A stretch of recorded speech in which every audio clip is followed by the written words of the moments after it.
आपण पाहत आहात शिवभीमक्रांती महाराष्ट्र न्यूज चॅनल। पंतप्रधान नरेंद्र मोदी यांच्या वाढदिवसाच्या निमित्तानं भव्य रक्तदान शिबिर।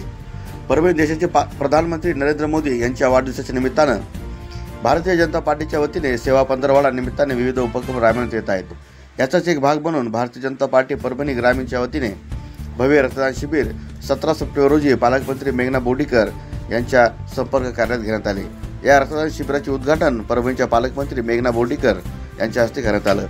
यावेळी मंचावर जिल्हाध्यक्ष सुरेश भुमरे, ज्येष्ठ नेते विठ्ठल दबदळे, बाळासाहेब जाधव, प्रेरणाताई वरपुडकर, भीमराव वायवळ, शिवाजी शेळके यांच्यासह प्रमुख पदाधिकाऱ्यांची उपस्थिती होती।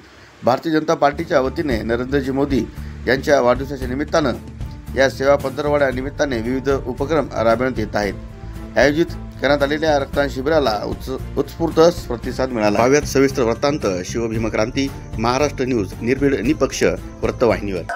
आज मराठवाडा मुक्ती संग्राम दिन आहे आणि त्याचबरोबर आदरणीय पंतप्रधान नरेंद्र मोदीजींचा वाढदिवस देखील आहे आणि म्हणून 17 सप्टेंबर ते 2 ऑक्टोबर पर्यंत सेवा पंधरवाडा आयोजित केलेला आहे। संपूर्ण भारतभर वेगवेगळ्या कार्यक्रमांनी हा सेवा पंधरवाडा साजरा केला जाणार आहे। वेगवेगळ्या माध्यमातून जनतेची सेवा करणे हाच आम्हा सर्वांचा उद्देश आहे आणि म्हणून या ठिकाणी परभणी ग्रामीण आणि युवा मोर्चाच्या वतीने या ठिकाणी रक्तदान शिबिरचं आयोजन केलेले आहे आणि मोठ्या संख्येने आपण पाहता रक्तदाते आलेले आहेत आणि प्रत्येकाच्या मनामध्ये पंतप्रधान नरेंद्र मोदीजींच्यासाठी जसं पंतप्रधान नरेंद्र मोदीजी म्हणतात की मी प्रधान सेवक आहे, त्याच भावनेतून कोणत्या ना कोणत्या माध्यमातून जनतेची सेवा करणे हेच प्रत्येकाने ठरवलेले आहे। त्यामुळे परभणी जिल्ह्यात हा सेवा पंधरवाडा यशस्वीरित्या पार पडणार आहे। धन्यवाद।